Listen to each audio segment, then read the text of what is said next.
भोलयाण भांगिया के, भोलयाण भांगिया के, अजब सिंगार हो नगिनिया के माला पहिरे। भोला जी हमार हो नगिनिया के माला पहिरे। भोलयाण भांगिया के, भोलयाण भांगिया के, अजब सिंगार हो नगिनिया के माला पहिरे। भोले जी हमार हो नगिनिया के माला पहिरे।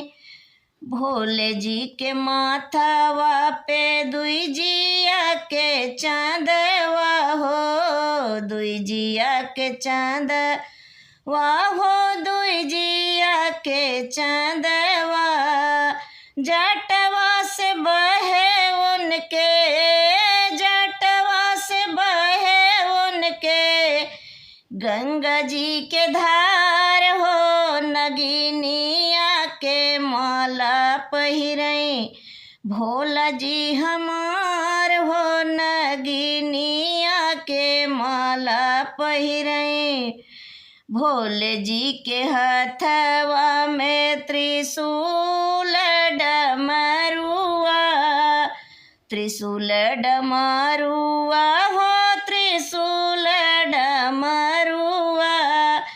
कमर में पहिरे भोला, कमर में पहिरे भोला, मिर्गा के छाल हो नगिनिया के माला पहिरे। भोले जी हमार हो नगिनिया के माला पहिरे। भोले जी हमार हो नगिनिया के माला पहिरे। भोले जी के कनवा में बिछुआ के कुंडल, बिछुआ के कुंडल है, बिछुआ के कुंडल।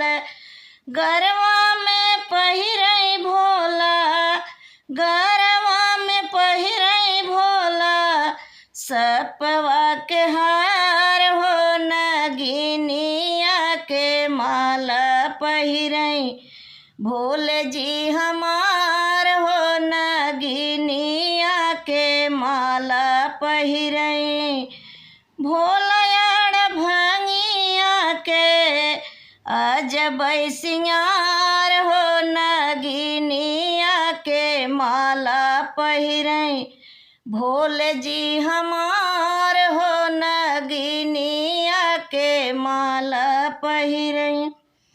भोला जी के पाँवा में चंदन के खड़उआ, चंदन के खड़उआ सखी रे, चंदन के खड़उआ। बगले में बसे उनके, बगले में बसे उनके, बसहा बैलवा नगिनिया के माला पहिरे। भोले जी हमार हो नगिनिया के माला पहिरे।